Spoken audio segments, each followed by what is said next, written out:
Hello friends, welcome to knowledge point. আজকে আমি একটা ইম্পর্টেন্ট ক্লাস নিয়ে এসেছি, যেই ক্লাসগুলো তোমাদের WBCS, West Bengal police, SI, constable, PSC clerkship, miscellaneous এবং আপকামিং যতগুলো ইম্পর্টেন্ট এক্সাম আছে প্রত্যেকটার জন্য তোমাদের কিন্তু খুব ইম্পর্টেন্ট। তো সামনে যতগুলো পরীক্ষা আছে সবগুলোর জন্য কিন্তু ইম্পর্টেন্ট এবং তোমরা এই ক্লাসগুলো রিভিশন হিসেবে ইউজ করতে পারো। তো আমি আজকে মোস্ট ইম্পর্টেন্ট 5টা ম্যাথ নিয়ে এসেছি, যেগুলো তোমাদের বিভিন্ন পরীক্ষায় এসেছে related to time and work. তো চলো বন্ধুরা, আজকের এই ক্লাসটা শুরু করা যাক। 1 নম্বর কোশ্চিন কি বলেছে দেখো, একটি ঘড়িতে 7টার ঘন্টা বাজতে 12 সেকেন্ড সময় লাগে, 8টার ঘন্টা বাজতে কত সেকেন্ড সময় লাগবে? এই অঙ্কগুলো কিন্তু বিভিন্ন পরীক্ষায় প্রিভিয়াসে দেখা গেছে। তো এই অঙ্কগুলো কি করে আমরা সলভ করব? দেখো, এই 7টার ঘন্টা যখন বলবে তখন তার মাঝে আমাদের গ্যাপটাকে বের করতে হবে। তো দেখো, 7টার যদি গ্যাপটা আমরা বের করি, তো 7টার গ্যাপ কত হয়ে যাবে আমাদের? 7টার মাঝখানে 6টার গ্যাপ থাকবে, মানে ধরো 1 2 3 4 5 6 7, 7টা ঘন্টা বাজছে, তার মাঝখানে আমাদের গ্যাপ কয়টা? 1টা 2টো 3টে 4টে 5টা 6টা। ঠিক আছে, বুঝতে পারলে? মানে 7টা ঘন্টা যদি বাজে তার মাঝখানে আমাদের গ্যাপ কটা পাবো? 6টা পাবো। ঠিক আছে, তো এখানে দেখো, এই 6টা যে গ্যাপ, সেই গ্যাপে সময় কত লাগছে? 12 সেকেন্ড। ঠিক আছে, তারপরে দেখো কি বলেছে, 8টার ঘন্টা, আমাদের 8টার গ্যাপটা বের করতে হবে। 8টার গ্যাপ কত তাহলে? 8টাতে আমরা গ্যাপ পাবো 7টা। তো এইখানে এই 7টার ভ্যালুটা বের করতে হবে। তো কী করবো আমরা? 12/6 ইন্টু 7। তো 6 দিয়ে 12কে কাটলে আসবে 2, তাহলে কত হয়ে যাবে? 7 দুগুণে 14 সেকেন্ড সময় লাগবে আমাদের। ঠিক আছে, তো 8টার ঘন্টা বাজতে কত সেকেন্ড সময় লাগতেছে আমাদের? 14 সেকেন্ড। এখানে কী হয়ে যাবে? অপশন ডি আমাদের সঠিক অ্যান্সার। বোঝা গেল? এটা কিন্তু খুব ইম্পর্টেন্ট অঙ্ক, WBCS এর প্রিভিয়াসেও কিন্তু এই অঙ্কটা দেখা গেছে। বোঝা গেল? চলো আসা যাক নেক্সট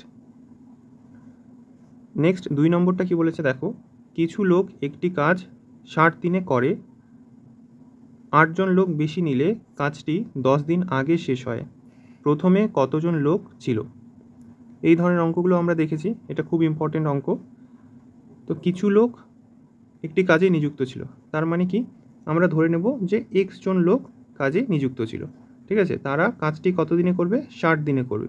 তো এটা হয়ে গেল আমাদের কি? টোটাল কাজ। তো এরপরে কি বলেছে? 8 জন লোক বেশি নিল। 8 জন লোক বেশি নিল মানে কি? এক্স জন প্রথমে ছিল, তারপরে আরও 8 জন লোক বেশি নিল। এখন কি হয়ে গেল? এটা টোটাল লোক সংখ্যা। এরা কি করবে? 10 দিন আগে শেষ করবে। তো 10 দিন আগে শেষ করবে মানে আগে কত দিন লাগতো? 60 দিন। তো এখন 10 দিন কম লাগবে, মানে 10 দিন আমরা মাইনাস করে দেবো। তো এখানে কি হয়ে যাবে? এটা এখানে হয়ে যাবে 60x সমান সমান x প্লাস 8 ইন্টু 60 মাইনাস 10 মানে 50। তো এখানে দেখো 0 0 কাটা যাবে এপাশে এপাশে করে।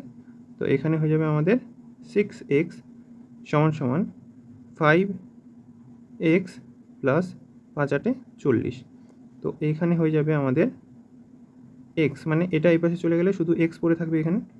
x সমান সমান হয়ে যাবে আমাদের 40। ঠিক আছে, তো অ্যান্সারটা কী হয়ে যাবে আমাদের? প্রথমে কতজন লোক নিযুক্ত ছিল এটাই বলেছে। তো এক্সটাই আমাদের ধরেছিলাম যে প্রথমে লোক সংখ্যা, তো প্রথমে হয়ে যাবে 40 জন, মানে অপশন নাম্বার এ সঠিক অ্যান্সার হয়ে যাবে এখানে। বোঝা গেল? তো প্রথমে আমাদের একজন লোক যে কাজটি করতে পারে সেই কাজটি আমাদের কি? পরে 8 জন লোক বেশি নেওয়াতে আমাদের কি লাগছে? 10 দিন কম লাগছে। ঠিক আছে, তো এই ইকুয়েশনটা যদি আমরা সলভ করতে পারি তাহলেই আমাদের অ্যান্সারটা এখান থেকে বেরিয়ে আসবে। আশা করি বোঝাতে পেরেছি। চলো পরবর্তী অঙ্কে আসা যাক। নেক্সট দেখো কি বলেছে 3 নম্বর, যদি 7 জন মহিলা বা 4 জন পুরুষ একটি কাজ 60 দিনে করতে পারে, তবে 8 জন পুরুষ ও 7 জন মহিলা তার দ্বিগুণ কাজ, ঠিক আছে, এর কি বলেছে? এর দ্বিগুণ কাজ কত দিনে করতে পারবে? তো এখান থেকে আমরা কি করতে পারি? 7 জন মহিলা মানে ওমেন সমান সমান কি লিখতে পারি? 4 জন মেন মানে পুরুষ। তো এখান থেকে দেখো কি বলেছে? 8 জন পুরুষ। তো 8 জন পুরুষ যদি বের করতে চাই তার মানে কি? এটাকে 2 দিয়ে গুণ করে দেবো, তার মানে কি হয়ে যাবে আমাদের? 8 জন পুরুষ। ঠিক আছে, 8 জন পুরুষ, তাহলে কি হয়ে যাবে আমাদের? 8 জন পুরুষ, এদিকেও 2 দিয়ে গুণ করে দিতে হবে, তাহলে হয়ে যাবে আমাদের 14 জন মহিলা। 8 জন পুরুষ সমান সমান 14 জন মহিলা। এটা আমাদের এখান থেকে বেরিয়ে গেল। তারপরে এখানে বলেছে যে 8 জন পুরুষ প্লাস 7 জন মহিলা ওমেন। তো 8 জন পুরুষের জায়গায় আমরা লিখতে পারি 14 জন ওমেন প্লাস 7 জন ওমেন, টোটাল কী হয়ে গেল 21 জন ওমেন। ঠিক আছে, এই পোর্শনটা আমাদের এখানে বেরিয়ে গেল। তারপরে এখন আমরা কি করব দেখো, 7 জন মহিলা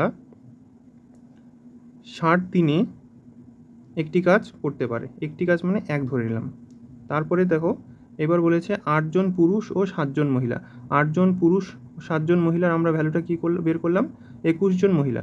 যেহেতু এখানে আমরা এই মহিলাটা, এই 7 জন মহিলাটা এখানে লিখেছি, তো এখানে 21 জন মহিলা। কি বলেছে, এর দ্বিগুণ কাজ কত দিনে করতে পারবে। তো দিন সংখ্যাটা আমরা x ধরে নেব। এর দ্বিগুণ কাজ মানে হচ্ছে এখানে 2, এখানে 1 গুণ কাজ মানে 1, এখানে দ্বিগুণ কাজ মানে 2। এবার আমরা এটাকে কাটাকাটি করব।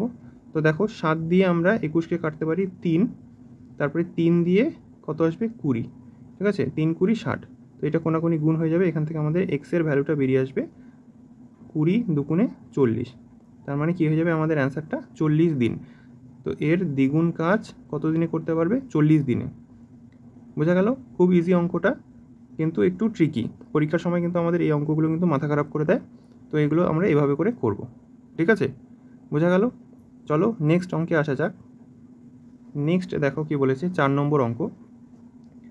10টি গরু অথবা 7টি মহিষ প্রত্যহ 8 ঘন্টা কাজ করে 60 দিনে একটি জমি চাষ করতে পারে। 25টি গরু ও 14টি মহিষ প্রত্যহ 12 ঘন্টা করে কাজ করে এর 9 গুণ কাজ কত দিনে করতে পারবে। তো এই অঙ্কটা কি করে করব দেখো, এখানে বলেছে যে 10টি গরু অথবা 7টি মহিষ। তো 10টা গরু মানে কি 10 কাউ সমান সমান আমরা লিখতে পারি 7 বাফেলো। ঠিক আছে, মহিষকে বাফেলো বি দিয়ে ডিনোট করলাম। ঠিক আছে, তো এরপরে বলেছে যে 25টি গরু ও 14টি মহিষ। তো 14টি মহিষ আমরা এখান থেকে বের করে নিই। 14টি মানে কি 2 দিয়ে গুণ করলে আমাদের কী হয়ে যাবে 14টি বাফেলো। 14টি এদিকে 2 করলাম, তো এদিকেও 2 দিয়ে গুণ করবো, সমান সমান 20টি গরু বা কাউ। তো এখান থেকে আমরা কী বার করব দেখো, 14টি মহিষ বলেছে এখানে। তো আমাদের বের করতে বলেছে দেখো 25টি কাউ প্লাস 14টি বাফেলো। তো 14টি বাফেলোর জায়গায় আমরা 20টি কাউ লিখতে পারি। 25 কাউ প্লাস 20 কাউ সমান সমান 45 কাউ। এই যে এটার ভ্যালুটা আমরা কি বের করে নিলাম, গরুতে বের করে নিলাম, মানে 45টি গরু আছে। ঠিক আছে, এখানে বলেছে যে আমাদের 10টি গরু প্রত্যহ 8 ঘন্টা করে কাজ করে 60 দিনে একটি জমি চাষ করতে পারে। তো এবার বলেছে যে এই যে 25টি গরু ও 14টি মহিষ। 25টি গরু ও 14টি মহিষ মানে হচ্ছে 45টি গরু। 45টি গরু 12 ঘন্টা কাজ করে এক্স দিনে। ঠিক আছে, এক্স দিনে তার 9 গুণ কাজ কত দিনে করতে পারবে। ঠিক আছে, কত দিন মানে এক্স দিন এখানে। তো এখানে দেখো 9 দিয়ে কাটলে 5 আসবে, 5 দিয়ে কাটলে এখানে হচ্ছে 2 আসবে, 2 দিয়ে এখানে কাটলে 6 আসবে, 6 দিয়ে এটা এখানে কাটলে 10 আসবে। তো কত হয়ে গেল এক্সের ভ্যালুটা আমাদের চলে আসলো হচ্ছে 80 দিন। তো এখানে অপশন ডি আমাদের সঠিক অ্যান্সার হয়ে যাবে। বুঝতে পারলে? তো এইখানে দেখো আমরা এই যে এটা আমরা কি করে করছি দেখো, এটার যে ফর্মুলাটা এটা হচ্ছে M1 D1 T1 by W1 সমান সমান M2 D2 T2 by W2। এটা হচ্ছে এখানকার এই ফর্মুলাটা দিয়ে কিন্তু আমরা এগুলো বের করছি। এম এর জায়গায় 10 লিখলাম, ডি এর জায়গায় দিন যেটা 60 দিন, আর হচ্ছে টি এর জায়গায় ঘন্টাটা লিখলাম, আর ডাব্লু হচ্ছে 1, তারপর হচ্ছে এখানে দেখো 9 গুণ হয়ে গেছে। ঠিক আছে, এই 9 গুণ মানে 9। বুঝতে পারলে? এই ফর্মুলাটাতে আমরা এইগুলো বসাচ্ছি। বুঝতে পারলে? চলো পরবর্তী অঙ্কে আসা যাক। দেখো পরবর্তী অঙ্ক কি বলেছে, 5 নম্বর। একটি কাজ 20 দিনে শেষ করার কথা ছিল, কিন্তু প্রথম দিন থেকে 16 জন লোক কাজে যোগ দেয়নি। বাকি লোকেরা 36 দিনে কাজটি শেষ করলে কতজন লোকের কাজে যোগ দেওয়ার কথা ছিল। মানে প্রথমে কতজন লোক ছিল সেটা আমাদের বের করতে হবে। ধরে নিলাম আমরা 1 জন লোক কাজে যোগ দেওয়ার কথা ছিল, তারা কি করত 20 দিনে কাজটাকে শেষ করত। কিন্তু প্রথম দিন থেকে আমাদের কি বলেছে 16 জন লোক কম আছে, মানে প্রথমে যদি 1 জন থাকে তো 16 জন কম আছে, পরে মানে x - 16। তো এরা কত দিনে কাজটাকে শেষ করেছে, এরা শেষ করেছে 36 দিনে। মানে এতজন লোক এই কাজটাকে শেষ করতে কতদিন লেগেছে 36 দিন। ঠিক আছে, তো এখানে যদি আমরা করি তাহলে হচ্ছে 4 দিয়ে কাটবো, 4 5 20, 4 নং 36, তা হয়ে যাবে এখানে 5x সমান সমান 9x মাইনাস, তো 9 6 নং 54, 4 হাতে 5, 9কে 9 আর 5 হচ্ছে 14, তো এখানে হয়ে যাবে -4x সমান সমান 144, এর আগে মাইনাস থাকবে। তো এটাকে যদি কাটাকাটি করা হয় তাহলে হয়ে যাবে 4 3 4 12, 4 6 24, মানে 36 জন। প্রথমে কতজন লোক ছিল এই দেখো, এটাকে আমরা x ধরেছিলাম, তো প্রথমে কতজন লোক কাজে যোগ দেওয়ার কথা ছিল সেটা হয়ে যাবে 36 জন, মানে অপশন ডি এখানে সঠিক অ্যান্সার হয়ে যাবে। তো আজকে এই ভিডিওটা এই পর্যন্তই ছিল বন্ধুরা। যদি তোমাদের ক্লাসটি ভালো লেগে থাকে লাইক, শেয়ার এবং কমেন্ট করবে। আর কোন কোন বিষয়ে তোমরা ভিডিও পেতে চাও অবশ্যই কমেন্টে আমাকে জানাতে পারো। ধন্যবাদ সকলকে।